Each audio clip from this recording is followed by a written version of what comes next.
कहाँ गया? Let's see rule 4.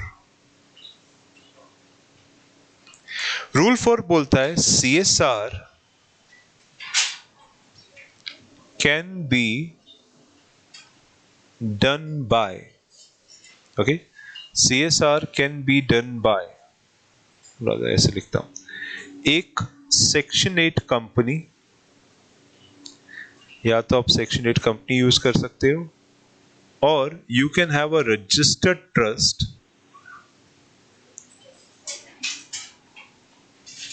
Okay, और you can have a registered society.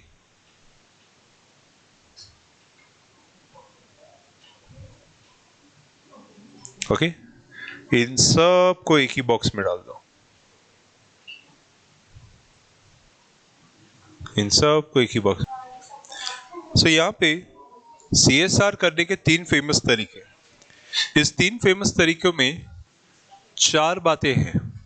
पहली बात, आप अगर किसी दूसरी कंपनी के साथ CSR करते हो तो आप किसी भी section 8 company, trust, registered trust को दे सकते हो. दैट इज, ये कंपनी को 5 करोड़ के ऊपर का प्रॉफिट, वो कंपनी को भी 5 के ऊपर का प्रॉफिट, दोनों को प्रॉफिट हो गया है, दोनों को CSR है. इसका एलोकेबल सरप्लस 10 लाख, उसका एलोकेबल 15 लाख, दोनों मिला के करेंगे तो 25 लाख. अच्छा फायदा मिलेगा.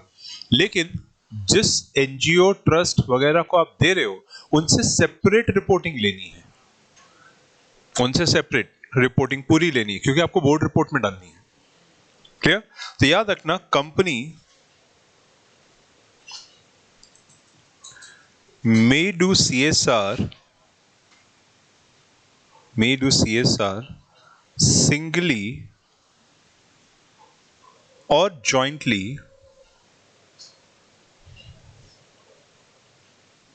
with other company.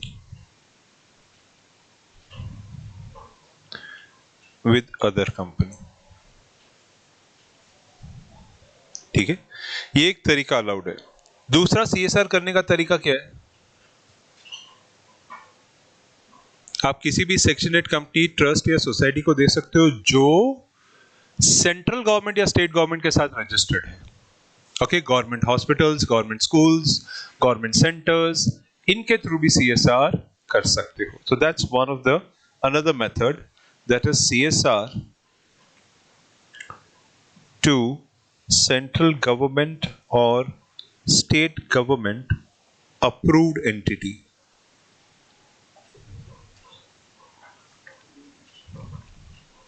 ओके, तीसरा तरीका क्या है? देखो, अगर आप किसी स्टैट्यूटरी बॉडी के थ्रू CSR करना चाहो तो कर सकते हो. ओके, जैसे LIC अपना CSR का खर्चा करता है, मैं उसके साथ जोड़ सकता हूं. ओके, अगर गवर्नमेंट का स्टैट्यूटरी बॉडी लाइक क्या नाम था, यूनिट ट्रस्ट ऑफ इंडिया है, या कोई भी statutory body, that is public financial institutions वगैरह जो स्टैट्यूट्स में आ जाते हैं, वो लोग जो CSR कर रहे हैं, मैं उनके साथ भी जुड़ सकता हूँ, प्रोवाइडेड वो पार्लियामेंट के स्टैट्यूट या स्टेट लेवल स्टैट्यूट में. अभी जैसे रोड डेवलपमेंट कॉर्पोरेशन है, वो रोड डेवलपमेंट का काम करती है, उसके साथ साथ गरीब बच्चों के लिए गार्डन भी बनाती है, तो उनके CSR में मैं भी जुड़ सकता हूँ. तो ये भी अलाउ किया गया है कि उनकी स्टैट्यूटरी बॉडीज के थ्रू भी आप CSR कर सकते हो. उनकी बनाई हुई ट्रस्ट एंड सोसाइटीज भी होती है. तो CSR टू एंटिटी,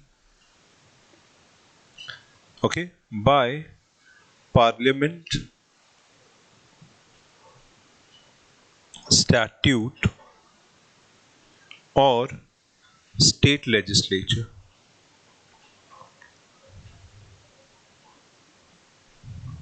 ठीक है, और लास्ट तरीका बच गया, वो था सेल्फ मेड एंटिटी. अगर आप खुद एक सेक्शन 8 कंपनी, ट्रस्ट या सोसाइटी बनाना चाहो तो उनके थ्रू भी. तो पहले वाले में आप बीइंग ह्यूमन को यूज कर रहे थे, बीइंग ह्यूमन लिमिटेड या प्राइवेट लिमिटेड, उसके थ्रू CSR कर रहे थे. दूसरे वाले में सेंट्रल गवर्नमेंट एंटिटी, तीसरे वाले में स्टैट्यूटरी कॉर्पोरेशन, और चौथे वाले में आप अपनी खुद की बॉडी भी बना सकते हो. ओके, लेकिन एक प्रॉब्लम है, अगर आपने अपनी खुद की बॉडी बनाई तो गवर्नमेंट बोलती है खुद की बॉडी को खुद CSR का पैसा नहीं देने का 3 साल तक. पहले आप अपना ऑब्जेक्ट क्लॉज 3 साल तक साबित करो। जैसे you are a CSR entity, आप दूसरों से लेके खर्चा करो लेकिन आपकी खुद की होल्डिंग कंपनी से पैसा मत लो। You prove that you are doing a CSR for 3 financial years. From 4th year, you can take it from your own hospital, own holding companies or connected companies. फिर चलेगा। Okay? So, self-made, लेकिन बड़ी corporations क्या करती है? बड़ी corporation existing कंपनियों को एक्वायर कर लेती है। जैसे आपको मालूम है रिलायंस फाउंडेशन है, वो एक्चुअली क्या नाम था, हरकिशन दास हॉस्पिटल था, उसको एक्वायर किया हुआ है। ओके, उसी तरह आपको मालूम है कोकिला बेन हॉस्पिटल है, वो भी दूसरा डॉक्टर का हॉस्पिटल था, उसको एक्वायर किया हुआ है। सो इस तरह आप एग्जिस्टिंग एंटिटी को एक्वायर कर लो।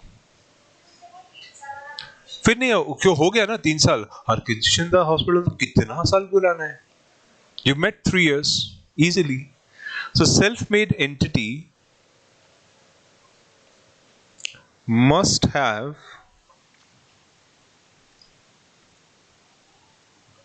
track record of at least 3 years of CSR services. Okay, then CSR can be spent through them.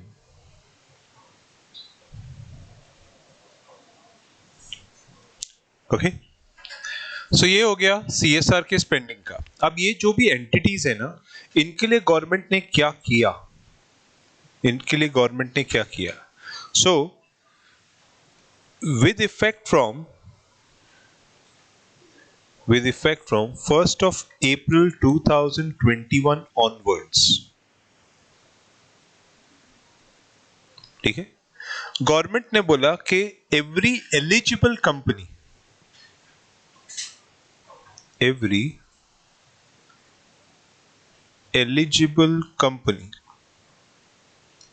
has to file form CSR 1। तो आप कहां से किसके थ्रू सीएसआर कर रहे हो, वो डिटेल्स आपको फॉर्म CSR 1 में देना है। इतना ही नहीं, it has to be verified by CA और सीएस और सीएमए कि कंपनी ने एक्चुअली सीएसआर कमिटी बनाई है, ये खर्चा कर रहे हैं, ये वेरिफिकेशन होना चाहिए। And after filing a unique CSR registration number is generated.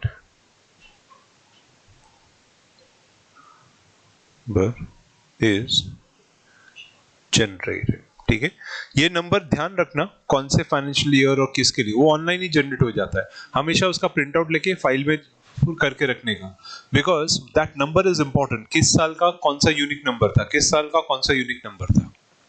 Okay, हर साल, because this has to be filed every financial year.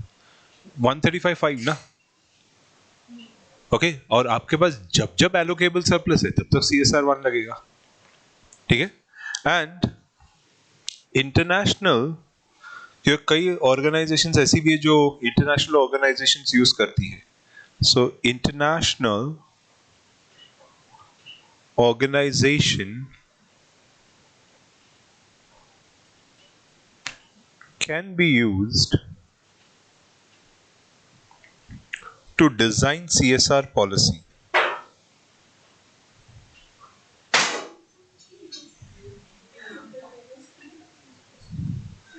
Okay, so international organization can be used to design the CSR policy. Clear? So क्योंकि ये CSR है तो yes, out of India के कई companies global presence रखती है ना, तो यूज करती रहती है, ठीक है। and companies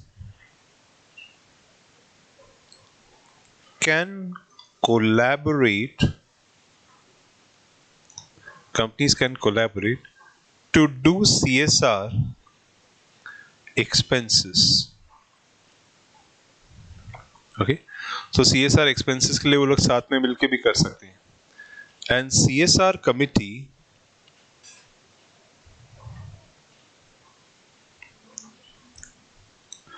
for each company has to report actual expenses for such company. Okay, so कितना CSR का खर्चा है, किस नेचर में, पूरा एक्चुअल रिपोर्टिंग देनी पड़ती है. And another important thing, CFO has to give certificate for CSR compliances. Okay, so जो भी CS इन एम्प्लॉयमेंट है ना, वो ये बोल सकता है, हाश अपने को साइन नहीं करने का. हाँ, it has to be verified by a practising CACS, लेकिन हाश अपने को साइन नहीं करने का है, तो अपने ऊपर गले पे रिस्पॉन्सिबिलिटी नहीं है. You can do the work, but you don't have the responsibility. And ongoing project should be properly monitored.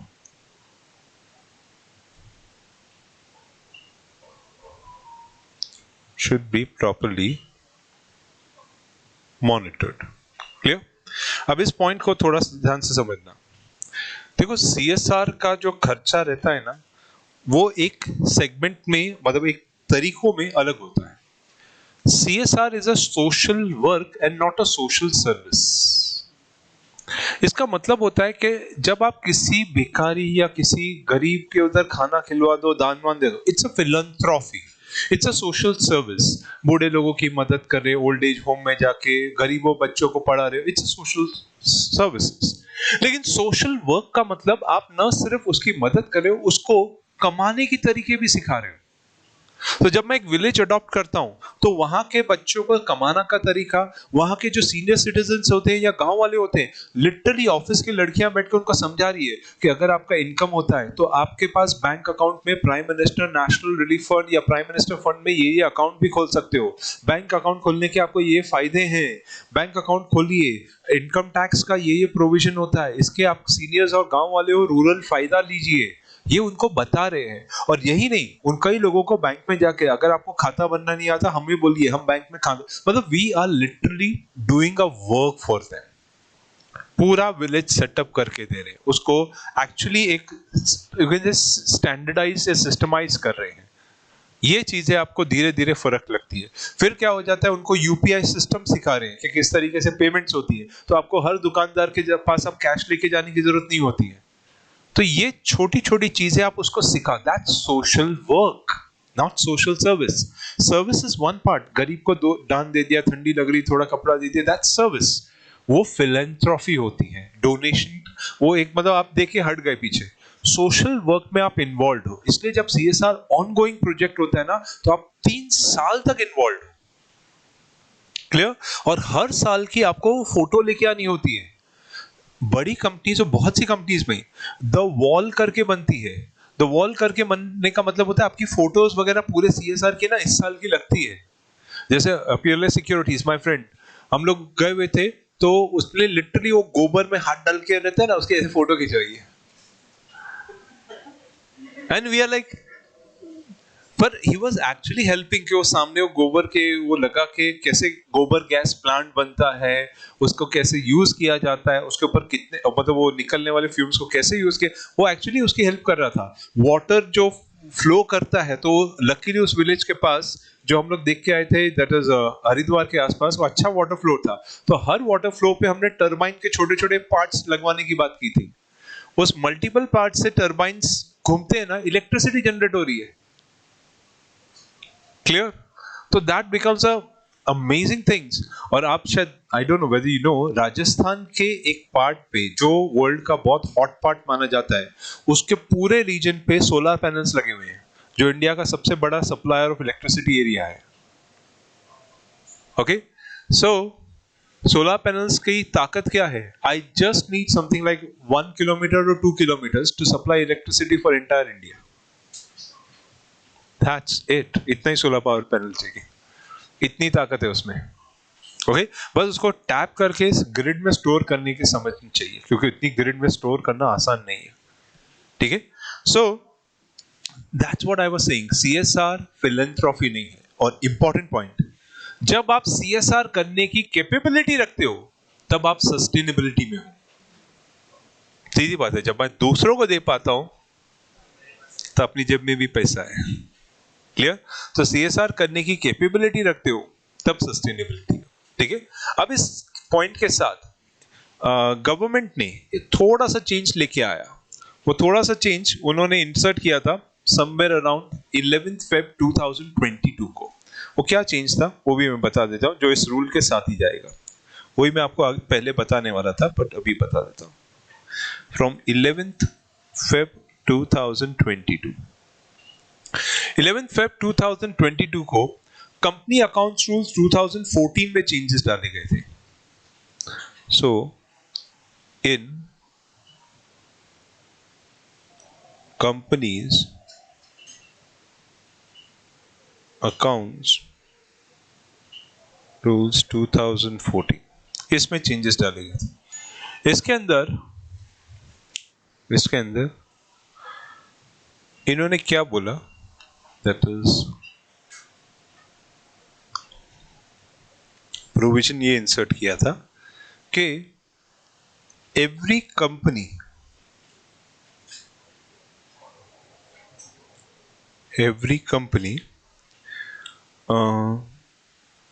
you can say covered under section 135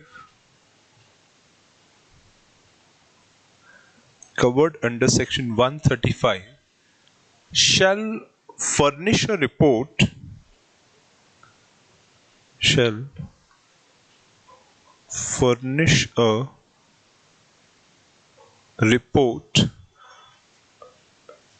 in form CSR2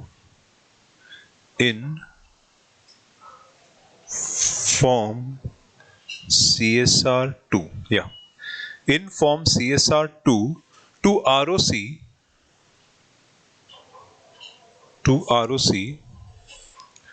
for preceding financial year 2020-2021. Okay, and thereafter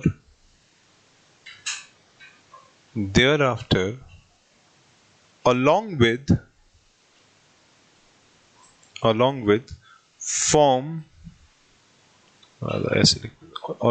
form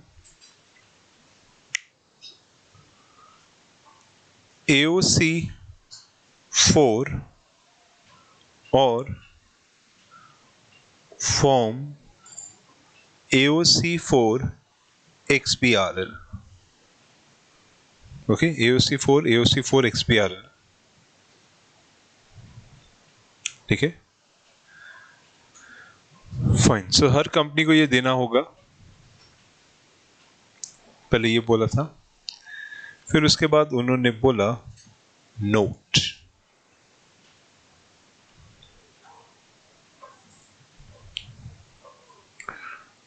the form CSR2 shall be filed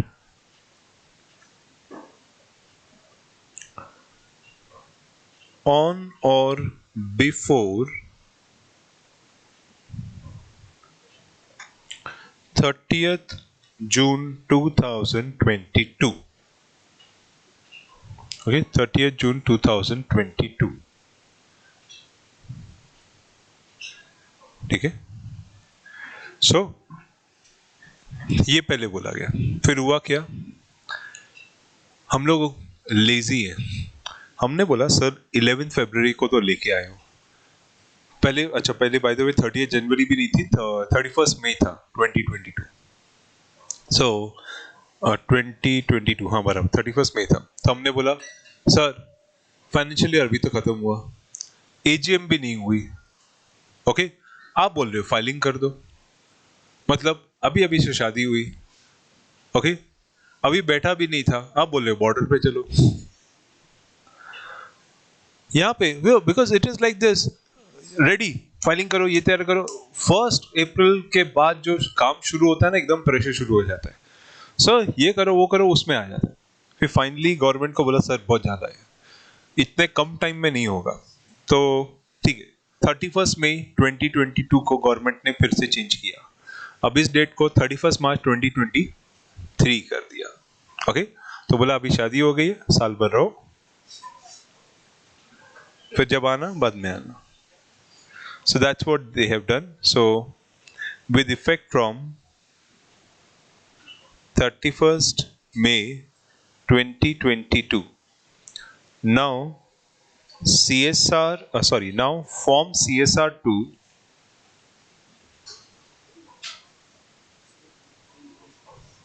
shall be filed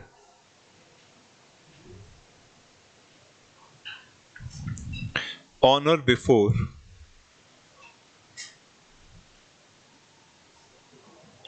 31st March 2023 and thereafter along with form AOC 4 या AOC 4 XBRL, AOC 4 XBRL या फिर AOC 4 NBFC। तब सरकार ने ये कर दिया है। हाँ उसके बाद CSR2 फिर बंद हो जाएगा। CSR2 विल बी, उसने क्या किया, CSR2 जो फॉर्म है ना वो AOC 4 के साथ ही मिक्स कर दिया है, समझा? तो वो अभी अलग से फॉर्म नहीं है, लेकिन प्रॉब्लम ये क्या हो गई है कि पुराने वाले CSR के लिए AOC तो ऑलरेडी फाइल हो चुका है, तो उनके लिए CSR2 फॉर्म अलग से किया। उनको बोला भाई एक काम करो जून तक फाइल करो, लेकिन हमारी कंपनियों ने बोला सर अभी फरवरी में आप लेके आओ, जून तक फाइलिंग नहीं हो पाएगी, हमारा एजीएम टाइम चल रहा है, कई लोगों के तो अकाउंट्स जून तक फाइनलाइज भी नहीं होते, ओके तो इन दैट केस फिर सरकार ने बोला ठीक है नेक्स्ट ईयर कर देते हैं, 31 मार्च 2023 तक CSR2 फॉर्म फाइल करो। किसका? जो 2020-21 किया उसके पहले का CSR था, और 23 के बाद से जो भी फाइलिंग होगी वो AOC 4 के साथ ही होगी। AOC 4 के अंदर ही आपको CSR2 मिल जाएगा, पूरा डिटेल्स है उसके, आप समझा? क्लियर? तो ये पॉइंट का चेंज लेके आ चुके हैं सरकार, this is what they have changed, ठीक है? सो ये हो गया AOC 4 के बाद का बात, वेरी गुड। और इसके साथ अब किसको CSR करने का है और किसके अंदर CSR की रिक्वायरमेंट्स है, क्या क्या चीजें हैं वो देखना होगा अपने को, ओके। सो इन शॉर्ट अब हम पहुंचे हैं रूल 5 पे।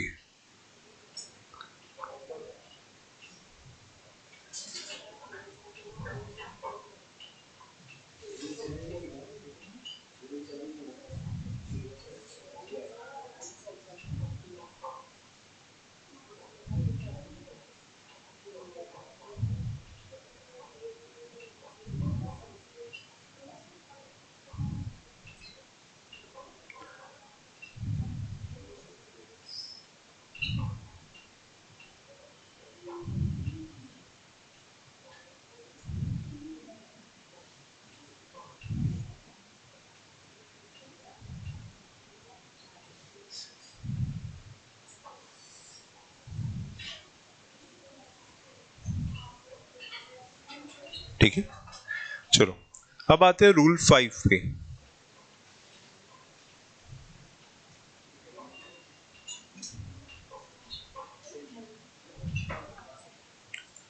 ठीक है। सो रूल 5 की क्या रिक्वायरमेंट है? रूल 5 की रिक्वायरमेंट ऐसी है कि आपको CSR कमेटी में किसको बिठाना है।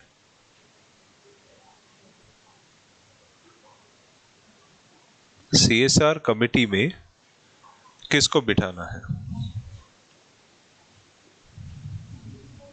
ठीक है। अच्छा, अगर एक कंपनी में 3 से ज्यादा डायरेक्टर्स भी हैं और इंडिपेंडेंट डायरेक्टर्स का भी पूरा प्रॉपर कोरम है, तो CSR कमेटी में कितने जन बैठेंगे? How many shall sit in the CSR committee? I have proper more than 3 directors. I have proper more than 3 or 4 required independent directors also.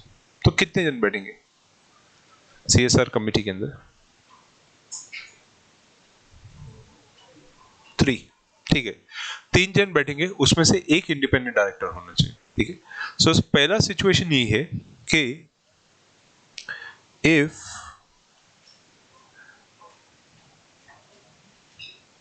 company has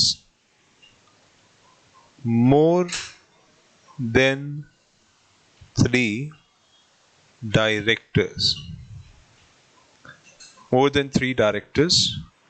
and independent directors, okay, so इस case में CSR committee में shall consist of 3 directors of which at least one as independent directors, okay, of which at least one as independent, ठीक है। चलो अब company में ऐसा लिखते हैं, बोर्ड में 3 डायरेक्टर से भी ज्यादा है, भर भर के, बराबर, लेकिन इंडिपेंडेंट डायरेक्टर रिक्वायरमेंट है ही नहीं। दैट इज सिचुएशन ऐसी है कि if company has 3 or more directors, 3 or more directors, but not required to appoint independent directors, तो क्या बोलते हो? 2 और 3, तो इस केस में 3 रहेगा, सिर्फ इंडिपेंडेंट डायरेक्टर्स हट जाएंगे, because you can afford to appoint 3 directors, then you shall appoint 3 directors, the committee shall have 3 directors, okay. हाँ, अगर आपके पास 3 डायरेक्टर्स ही नहीं होते, प्राइवेट कंपनी, तो मैं 2 बोलता। सो यहां पे इस चीज का ध्यान रखना कि शैल consist of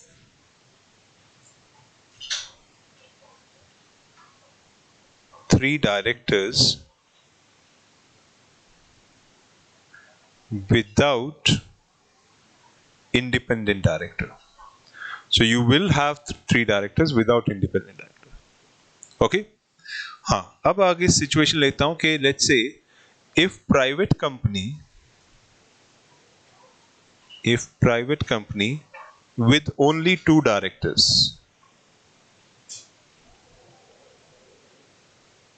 so private company है जिसमें 2 ही डायरेक्टर्स है, तो कमेटी में कितने जन होंगे? Exactly, shell consist of only 2 directors, consist of only 2 directors, ठीक है। सो मोस्टली आपका एक्सपीरियंस प्राइवेट कंपनी का ऐसा ही रहेगा कि मीटिंग एक्चुअल सेंस में तो बहुत ही कभी कभी होती है, मतलब हुई तो, ये तो सब पेपर पे बनाने का। सो CSR कमेटी की मीटिंग भी ऐसे बनाने का पेपर पे, जिस दिन बोर्ड मीटिंग हुई उसी दिन करवा देने का। They met, okay, the chairman took the chair, the chairman discuss this, सब हाइपोथेसिस अपने मन के हिसाब से, या फिर as starting of the year जो होता है, हम लोग ड्राफ्ट ऑफ रेफर करते हैं दूसरों का एंड उसके हिसाब से लिखते जाते हैं, ओके। बट अगर आप किसी दूसरे का ड्राफ्ट रेफर कर रहे हो, प्लीज चेक कर लेना कि आपकी कंपनी को कितना एप्लीकेबल है, या बिकॉज ये चीजें स्टार्टिंग में आपको समझ में आनी बहुत जरूरी है, specially if you are taking the entire charge of a private company, because private companies में you don't have multiple company secretaries, so 1 2 max bus, or 1 CS at the max junior, 1 junior or 2 junior बस, you don't have multiple CS, हाँ, इस चीज का ध्यान रखना। और अगर एक कंपनी फॉरेन कंपनी है, यस ये भी एक एरिया है, हमारे बहुत से CS इसमें काम करते हैं, it's a foreign company registered in India,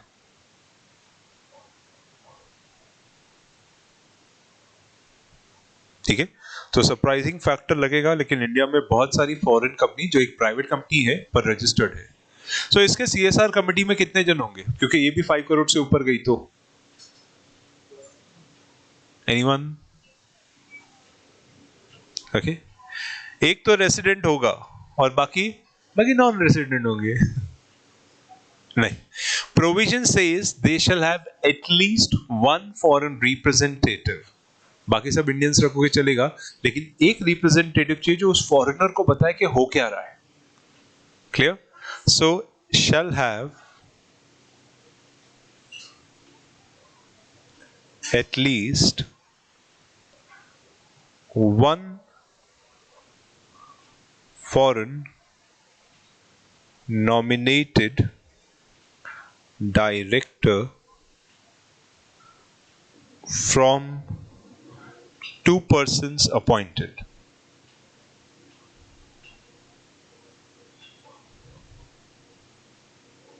correct? जो उस फॉरेनर को बताए कि अपनी कंपनी में चल क्या रहा है। So they will have at least 1 foreign nominated directors from 2 persons appointed. Clear? Fine. Now rule 7 पढ़ के देखो।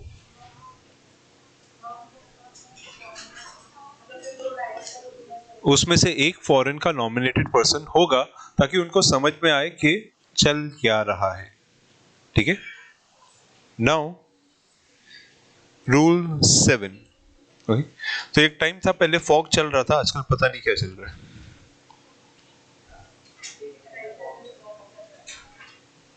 Sorry, rule 7,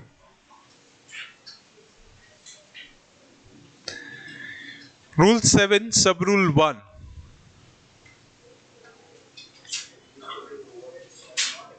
okay.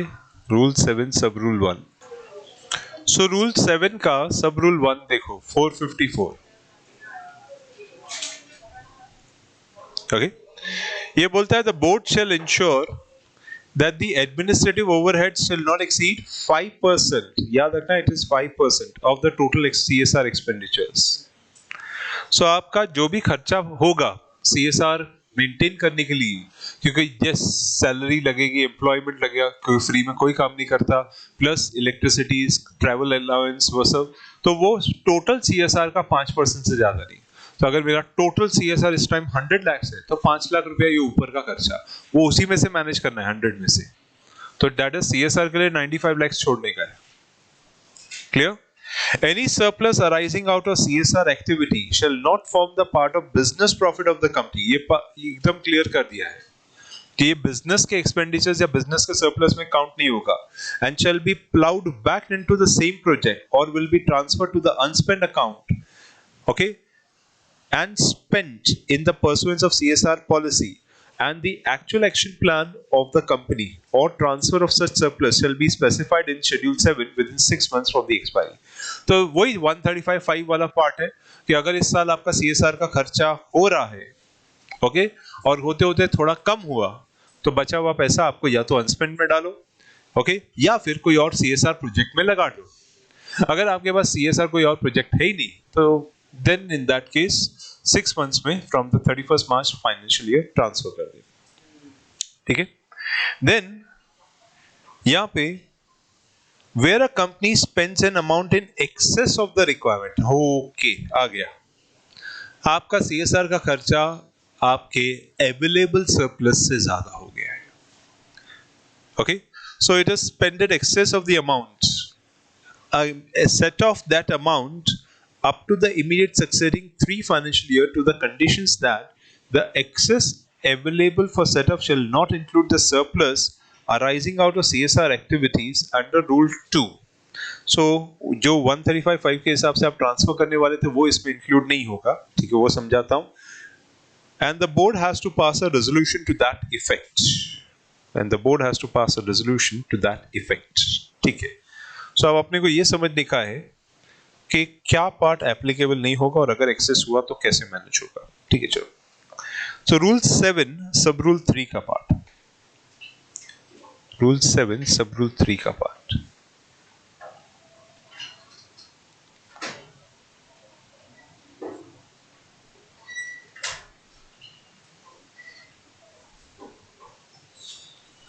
Okay.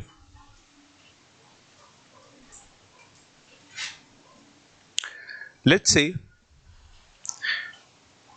financial year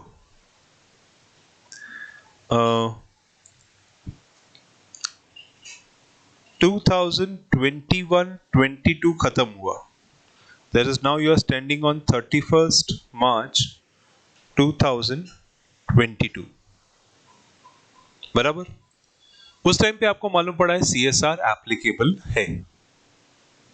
There is CSR is applicable.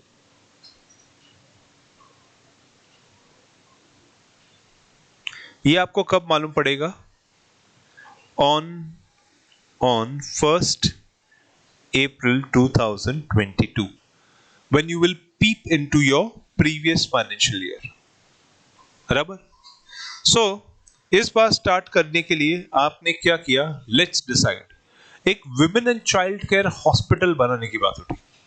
We will have a full-fledged big time hospital for women and child care, जहाँ पे हम लोग specially underprivileged women और इन सब के लिए भी एक separate ward बनाएंगे ताकि उन लोगों के treatments वगैरह हो सके. So that was the entire design. ठीक है. अब उसके लिए आपने अकाउंट्स डिपार्टमेंट को बोला भाई ये बताओ 2% अंडर सेक्शन 135 कितना आ रहा है. ये 2% आपका जो एलोकेबल होगा, ओके, उसने बोला लेट्स से 10 लाख रुपीस आ रहा है. ठीक है. अब आपने प्रोजेक्ट डिजाइन कर लिया है. That is a new project which you are starting and ये प्रोजेक्ट आपका 3 साल के लिए अप्रूव हो रहा है. Started with CG approval. Okay. So tell me, ये आपका 0 ईयर है कि फर्स्ट ईयर है? This is my 0 year. Okay. Now ये था अवेलेबल. अभी मेरे पास अवेलेबल कितना आया? मेरा अवेलेबल इस साल 10 लाख रुपए ही था, because that is the first thing. ठीक है. इस बार कंपनी ने CSR के लिए खर्चा कर दिया, एक्सपेंडेड, और ये हुआ कंपनी ने बनाया कैपिटल एसेट्स, यानी पूरी की पूरी women and child care hospital की बिल्डिंग. खर्चा हो गया 50 lakh. That is a capital asset. Okay. So अब क्या? ओके, अब आया रियल थिंग. इस बार अपने पास बैलेंस में अनस्पेंड अकाउंट नहीं है, but I have a negative balance of 40 lakhs and that is pertaining to financial year 2021-22. Correct. ठीक है. अब रूल 7 बोलता है आप अपने इस पार्ट का बेनिफिट 3 साल तक ले सकते हो. तो आपका प्रोजेक्ट अभी भी कंटिन्यू चल रहा है. Okay, the project continues. Project continues. So now I am in my first year. First year. That is financial year कौन सा आया? 2022-23. That is from 1st of April 2023. बराबर. इस बार मेरा ओपनिंग बैलेंस कितना रहेगा? ओपनिंग बैलेंस दैट मीन्स क्या मैं ये 40 lakhs कैरी फॉरवर्ड कर सकता हूं? The answer is yes. That's what they are saying. आप इसको कैरी फॉरवर्ड कर सकते हो 3 साल तक. So अब मेरे पास नेगेटिव 40 lakhs है, जो मैंने एक्सेस एक्सपेंडिचर किया ना, मुझे उसका बेनिफिट मिलेगा. So वो एक्सेस एक्सपेंडिचर 2021-22 का था. क्लियर? अब मैं अपने अकाउंट्स डिपार्टमेंट को बोलता, मेरे पास 2% एलोकेबल कितना आ रहा है? 2% अंडर सेक्शन 135 एलोकेबल. वो बोल रहा है सर इस बार 10 लाख रुपया आ रहा है. ओके, ये 10 लाख रुपया 2022-23 का है, तो क्या मैं इसका सेट ऑफ कर सकता हूं? Yes, that's what the provision is. ये मुझे सेट ऑफ में मिल जाएगा. मुझे ये अलग से एक्सपेंडिचर नहीं करना है. ओके, लेकिन अच्छा चलो मैं वो बाद में समझाता हूं. तो यहां पर सेट ऑफ करने के बाद मेरे पास अभी भी नेगेटिव बैलेंस 30 lakhs का है. ओके, ये बैलेंस पड़ा है. ये बैलेंस कौन से फाइनेंशियल ईयर का है? 21-22 का. ठीक है. Now taking it further, the project still continues. Okay, project continues. So अब हम पहुंचे हैं अपने सेकेंड ईयर में. Let's take it this way. Now this is the second year. Second year यानी मेरा फाइनेंशियल ईयर अब कौन सा बैठेगा? 2023-24, बराबर. And it will begin from 1st April 2024. एक मिनट. Okay, sorry. एक मिनट. तो यानी ये फाइनेंशियल ईयर था 2022-23, 0 ईयर, बराबर. तो ये बैठेगा 23-24, 2023-24, बराबर. क्योंकि मेरे को CSR एप्लीकेबल हुआ 21-22 में, CSR का खर्चा करूंगा 22-23 में. परफेक्ट. तो इसका मतलब मुझे यहां पे लिखना चाहिए था 2022-23, बराबर. ये वाला साल. समझा गड़बड़ क्या हुई थी? ये वाला साल. फिर इस साल आया, तो अब ये हो जाएगा 2020, ये वाला हो जाएगा 2022-23, 2022-23. ओके, और ये हो जाएगा 23-24.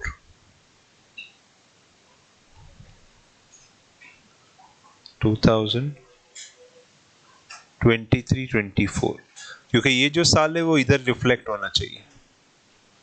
ओके, और ये वाला आ जाएगा 2022-23.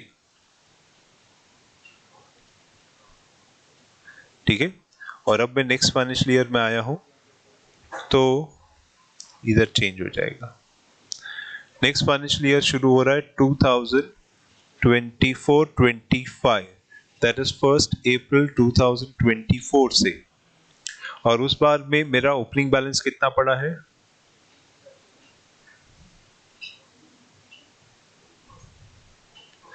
नेगेटिव 30 lakhs, बराबर. दैट इज 2022-23 का. क्लियर. और अगर allocable surplus 2% under section 135 allocable, assuming 10 lakhs ही है, सो 2024-25 का मैं सेट ऑफ क्लेम कर रहा हूं. ओके, सो मेरे पास अभी भी नेगेटिव 20 lakhs बचा है. ठीक है. अब अज्यूमिंग मेरा प्रोजेक्ट लास्ट ईयर में आ गया, project continues in last year. Okay, अच्छा बाय द वे किसी स्टूडेंट्स का बीच में क्वेश्चन आता है, सर प्रोजेक्ट बीच में खत्म हो गया तो तो अगर आपके पास फिर अनस्पेंड अकाउंट का बैलेंस होता तो आप ट्रांसफर कर देते, और नहीं होता तो ये अमाउंट लैप्स हो गया, ये लैप्स हो गया, फिर आप इसको सेट ऑफ करके कैरी फॉरवर्ड नहीं कर सकते। Clear? So project continues in last year. ठीक है? सो एज अ रिजल्ट मैं पहुंचा third year. Okay, now we are in third year. Third year मतलब financial year 2025-26 from 1st April 2025 से। ओके, ओपनिंग बैलेंस इस समय अपने पास -20 लाख है।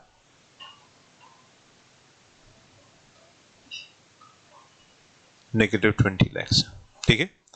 नाउ इस बार का allocable surplus 2% under section 135 allocable. ठीक है? अब मैं जानबूझ के एक छोटा अमाउंट ले रहा हूं 5 लाख। ठीक है? ये हो जाएगा 2025-26 का, और ऊपर वाला था 2022-23 का। ठीक है? अब ये छोटा अमाउंट का मैं ले रहा हूं सेट ऑफ, तो अब मेरे पास बचा -15 लाख। ठीक है? सो अज्यूमिंग मेरे पास इस समय बचा है -15 लाख, सॉरी 21। ठीक है? अब इसका असर क्या होगा? ये जो इंटायर 15 लाख है, this will lapse on 31st March 2026। ये जो अमाउंट है ना, this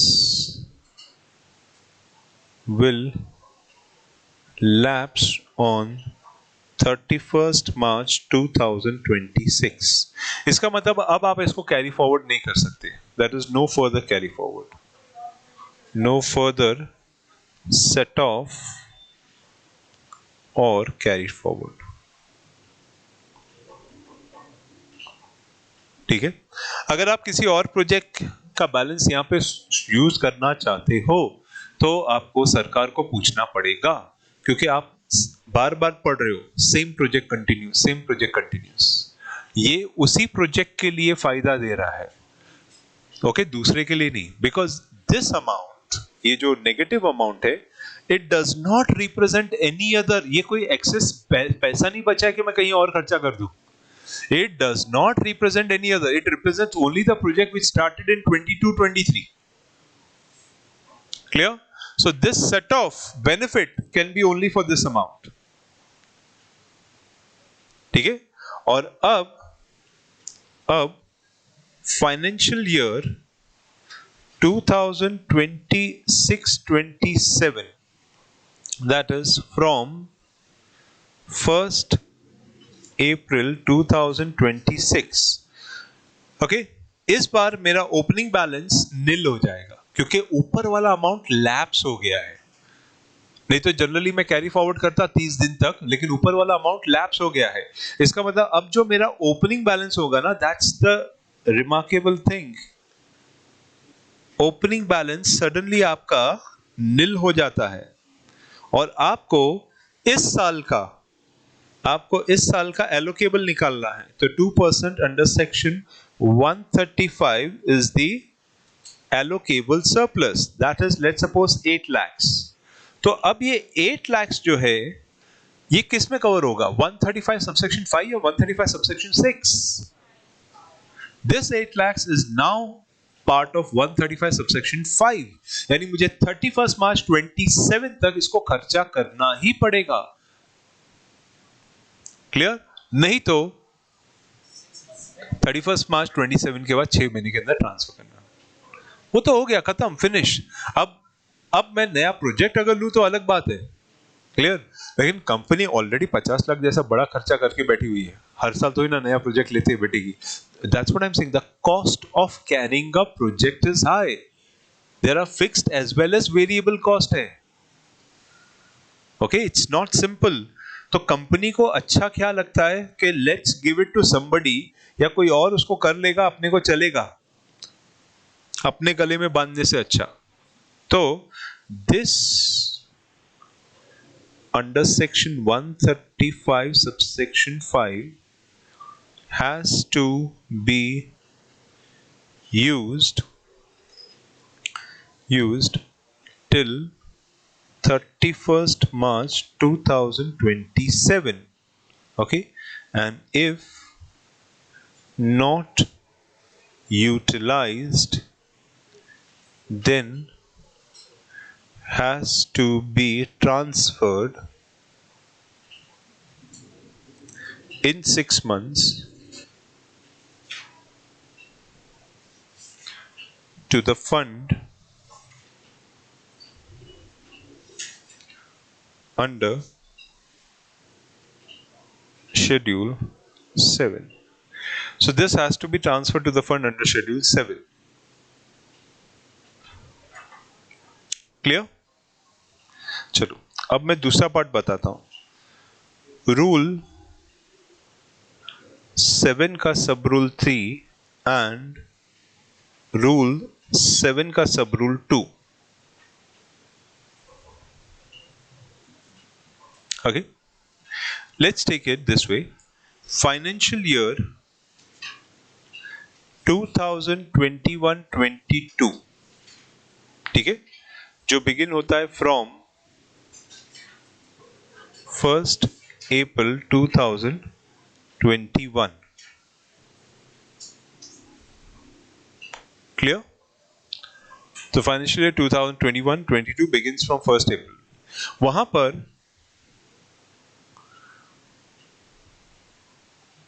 ठीक है, चलो ओवर एंड CSR एप्लीकेबल, ठीक है। सो लेट्स सी दिस में हम तो फाइनेंशियल 2021-22 खत्म हुआ, CSR एप्लीकेबल निकला। 1st April 22 that is financial year 2022-23 में आपने CSR करने की बात सोची। आपने क्या किया, आपने एक पार्ट लिया project A. Project A use for section 135। Okay, so A project 135 के लिए यूज करने की बात रेडी की, और क्या किया, उस साल का एलोकेबल सरप्लस निकाला। तो 2% under section 135 allocable, let's say 20 lakh रुपया बाहर आया, ठीक है, क्लियर। अब आपका खर्चा इस साल में 20 के बजाय 22 लाख हो गया, लेस जो आपने एक्सपेंड किया था, expanded till 31st March 2023।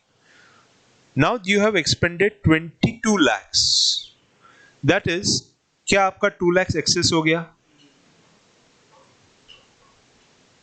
Okay, जो एक्चुअली 2022-23 का पैसा था, ओके, बराबर, ये एक्सेस में चला गया, this was access.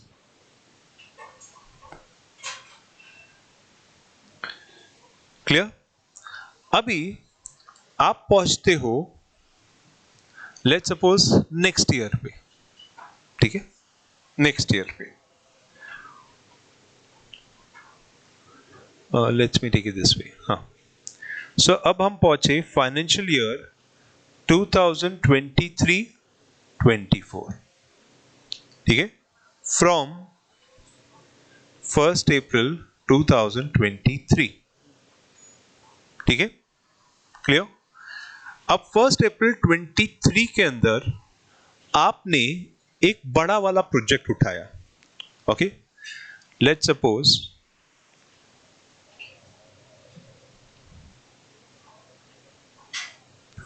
Project B as government approved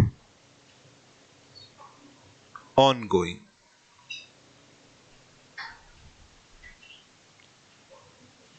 ठीक है, सो एक ऑनगोइंग प्रोजेक्ट उठाया कि अब हम लोग चलेंगे, लेकिन लेकिन लेकिन अब आपके लिए एक पॉइंट है कि पिछले साल का नेगेटिव बैलेंस तो है, बराबर। इस समय अगर आप ध्यान से देखो तो आपके पास एक ओपनिंग बैलेंस है जो पिछले साल का नेगेटिव है 2 लाख, जो 2022-23 का बैलेंस है, बराबर। और इस साल का आप एलोकेबल निकाल रहे हो 2% under section 135 allocable, let's suppose 25 lakh रुपया निकाला, और ये जो 25 लाख था ये आपने प्रोजेक्ट बी के लिए निकाला है, जबकि पिछले साल का प्रोजेक्ट ए का था। ओके, आइडियली अगर देखूं तो आपका अवेलेबल सरप्लस 23 लाख है,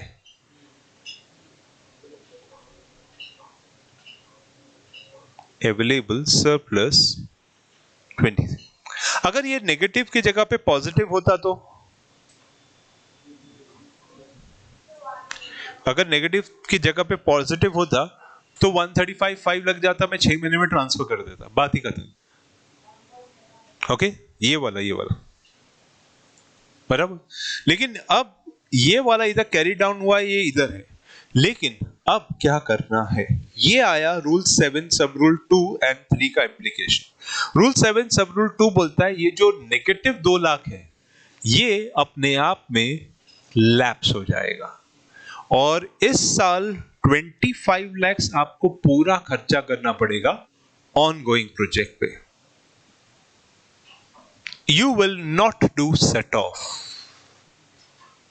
You will not do set off. मतलब इसके अंदर 2 बातें उन्होंने बताई है।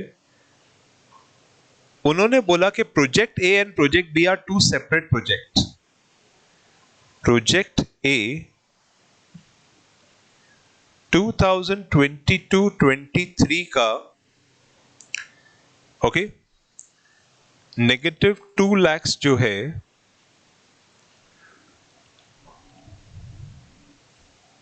Okay, this amount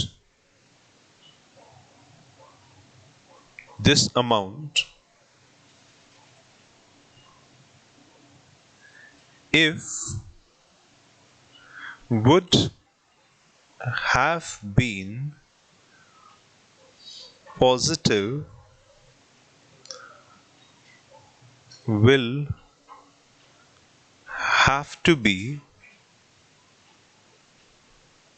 transferred within 6 months,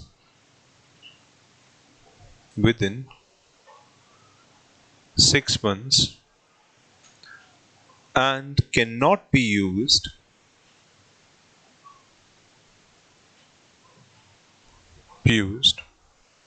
okay,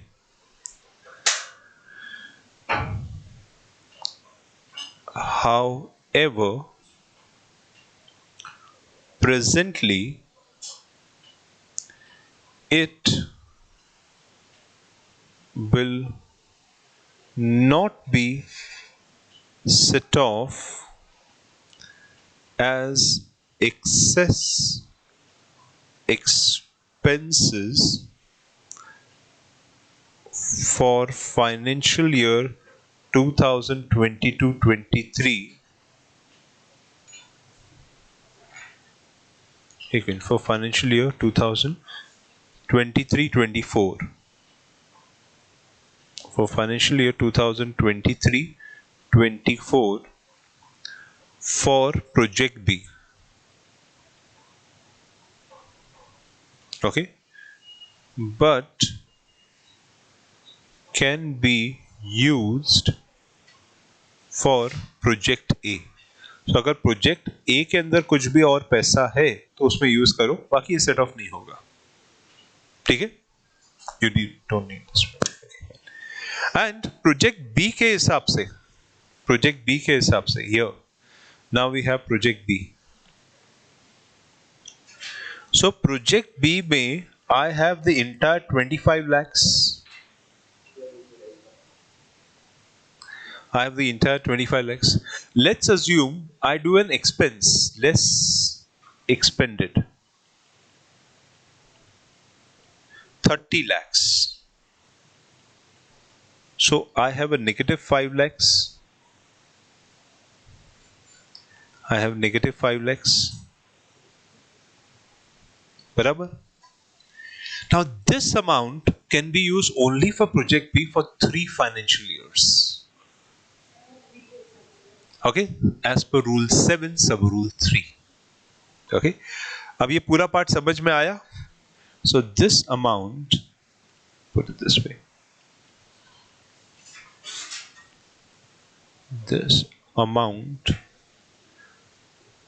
under rule 7 sub rule 3 can be used only for amount spent on project B for succeeding 3 financial years.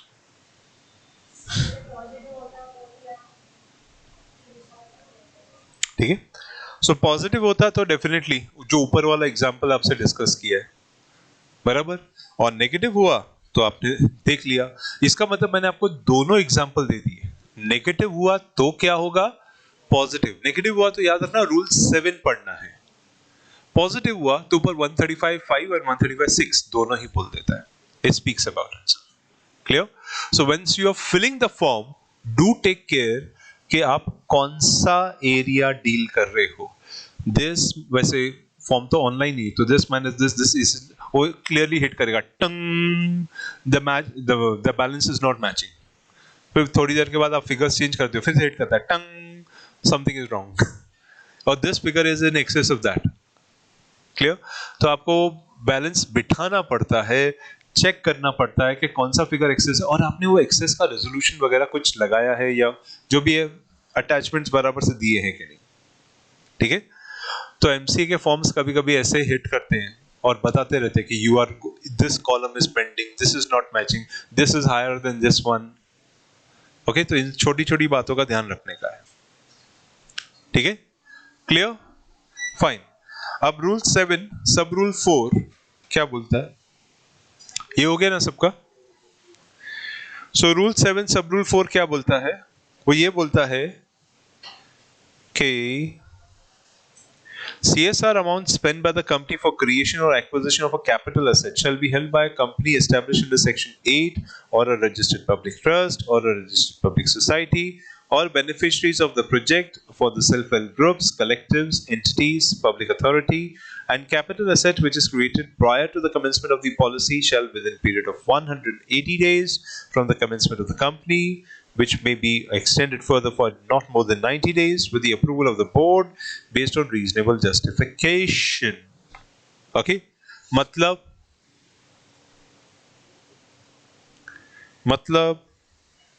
In short बोलता क्या है? ओके, चलो इस पार्ट को समझते हैं, मतलब क्या है, what it actually wants to convey.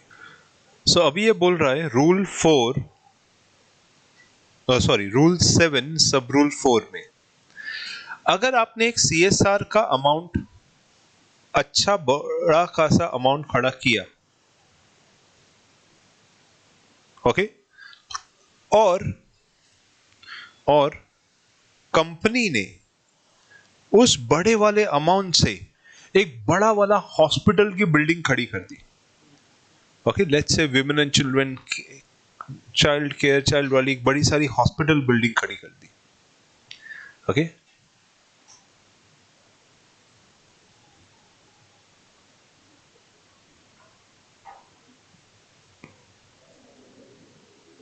so this was women and child care hospital. Company ने ये पूरा इसका कंस्ट्रक्शन करवा दिया, कंस्ट्रक्टेड। तो कंपनी को बोला गया है अगर आपने ऐसा कुछ किया तो आपको कंपल्सरीली इस कैपिटल एसेट को अपने नाम पे नहीं, किसी रजिस्टर्ड ट्रस्ट, सोसाइटी या सेक्शन 8 कंपनी के नाम पे ट्रांसफर करना होगा। आप अपने नाम पे होल्ड नहीं कर सकते। ये जो पार्ट है, this capital asset, okay, this capital asset, it must be held by section 8 company or any registered trust or any registered society। तो कंपनी को करना क्या है? वेल, कंपनी को यह बोला गया है कि आपको इस ट्रस्ट के नाम पे ट्रांसफर डीड एग्जीक्यूट करनी होगी। Okay, so you have to get a transfer deed executed for that. Transfer all stakes in capital assets। So you have to get the transfer all stakes in the capital assets। Got it? आप समझ में आया? ये बोलने कर रहे, तो government clear बोल रही है कंपनी अपने नाम पे कैपिटल एसेट्स रखते हुए दुनिया को दिखाए कि हम सीएसआर कर रहे हैं, नहीं चलेगा। Okay, if you actually are doing CSR, you should ensure that the property should also be in the name of such kind of trust, NGOs or a foundation, wherever you want to put it। ठीक है, clear, fine। and हो गया ये, चलिए complete कर। Rule 8 क्या बोल रहा है? Rule 8, that is, the company shall annex with its board report annual report of CSR with particular status stated in annexure 1 from 1st April 22 or annexure 2 from, अभी आपको ये लगेगा annexure 2, okay, and the balance sheet filed under 381(1)(b with the annual report। ये foreign companies को लगता है। for annexure 1 1st April 20, annexure 2 यहाँ से। And thirdly, every company having average CSR obligations of 10 crores or more in pursuance of subsection 5 of 135 in the 3 immediately preceding financial year shall undertake the impact assessment through an independent agency for the CSR project outlays of 1 crore or more and which have been completed not less than 1 year of impact assessment। The impact assessment shall be placed before the board and the company undertaking this expenditure towards the CSR so and so, ठीक है, and display the CSR on the websites and transfer the fund। ठीक है, वो तो ठीक है। So यहाँ पे रूल 8 का पार्ट सिर्फ इतना याद रखना,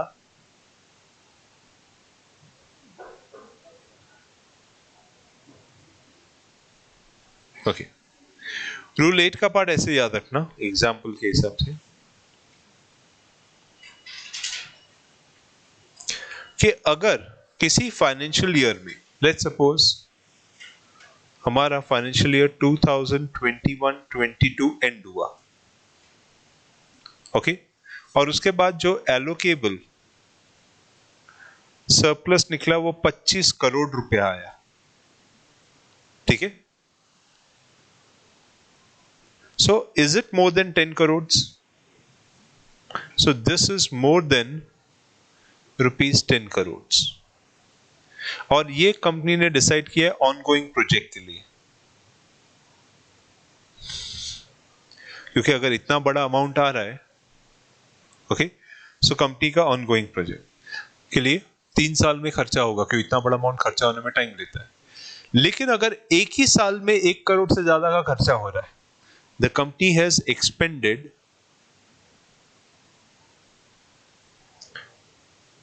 exceeding ₹1 crore in a financial year, okay। तो उन्होंने क्या बोला? उन्होंने बोला कि आप इस खर्चे के बेसिस पे एक इंपैक्ट असेसमेंट करवाइए। इंपैक्ट असेसमेंट, इंपैक्ट असेसमेंट का मतलब होता है जब आप कॉन्ट्रैक्ट कॉस्टिंग करते हो ना, उसको बोलते हैं work certified. Work certified, that is इतना काम एक्चुअली खत्म हो गया है। ये वर्क सर्टिफाइड का इम्पैक्ट असेसमेंट करता कौन है, कौन करता है? That is done by IITians or by IISc certified students or by IIA. E is in Indian Institute of Engineers, तो Indian Institute of Technology, Indian Institute of Science, और ये that is they are qualified certified engineers जो ये certify करते हैं कि आपका work इतना हुआ है और इससे सोसाइटी पे इतना इम्पैक्ट आएगा। आप समझा? तो अगर इम्पैक्ट असेसमेंट रिपोर्ट लगी है तो then transfer CSR expenditure,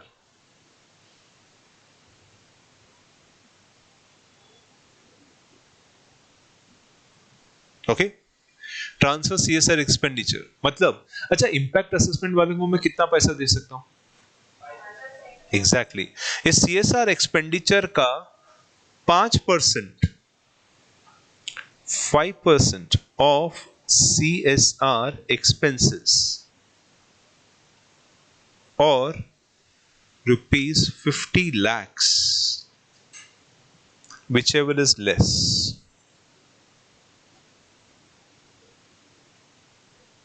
can be used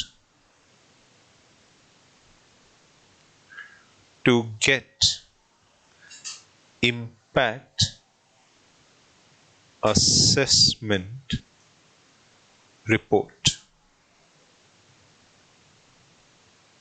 समझा? सो इतना आप इम्पैक्ट असेसमेंट रिपोर्ट्स के लिए यूज कर सकते हो।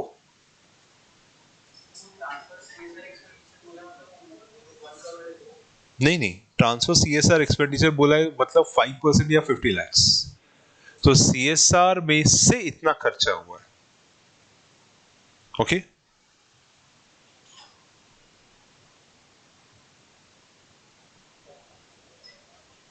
5% या 50 लाख, ठीक है। एंड